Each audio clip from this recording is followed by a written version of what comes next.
berhasil. Artinya apa? Selalu ada solusi. Nah, saya mau jelaskan ini. Lihat, saya perhatikan.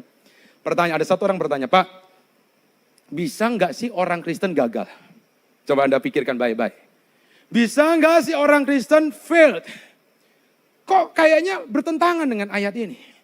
Kok kayaknya berlawanan dengan tulisan ayat ini? Bukankah itu berkata gini, apa saja yang diperbuatnya, Anda dikatakan berhasil. Lalu saya jelaskan gini.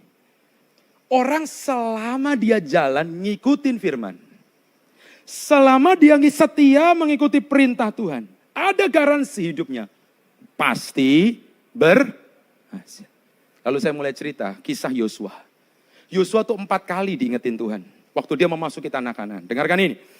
Tuhan berkata gini, Yosua jangan nyimpang kanan, jangan nyimpang ke kiri. Jaga hatimu, bertindaklah hati-hati. Supaya aku beri tanah perjanjian buat kamu. Saudara, Yosua ikutin apa kata Tuhan. Dia lewatin sungai Yordan terbelah. Peristiwa Laut Merah terulang kali kedua. Wah, mujizat, semua orang Israel bersuka cita. Dia lihat kemenangan, haleluya. Ketemu tembok Yeriko yang tebal, tinggi. Perang kali ini, Tuhan ngomong gini, kamu nggak usah perang. Kali ini kamu tiup sangkakala. 7 kali keliling, putaran yang ke-7, 7 kali lagi. Kamu kelilingin, aku akan buat musuh dikalahkan. Dikerjakan Yosua, pertanyaannya, Yosua menang gak saudara? Menang.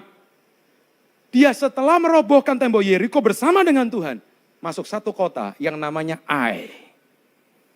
Saudara, kalau ada baca arti kata Ai, itu arti katanya adalah puing. Sesuatu yang kecil atau bahasa sederhananya recehan.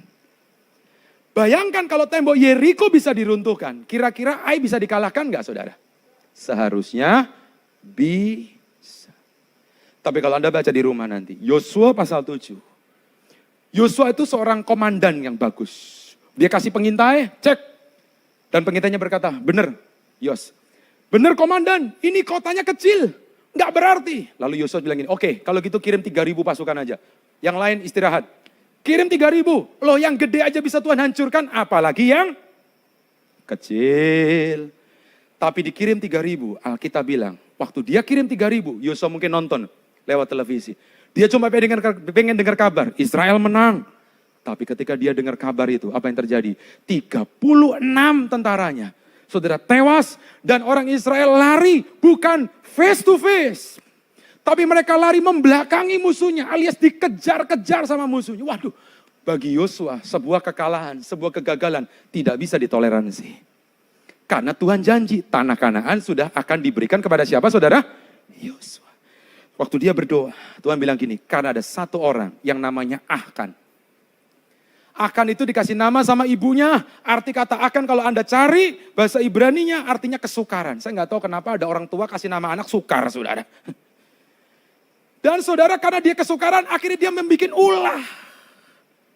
Yosua 7 ayat 21, dia ambil barang-barang yang dikhususkan bagi Tuhan.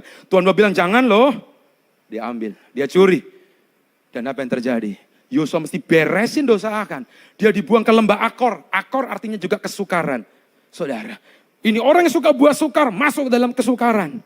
Dan setelah Akan diberesin, perang lagi lawan Ai.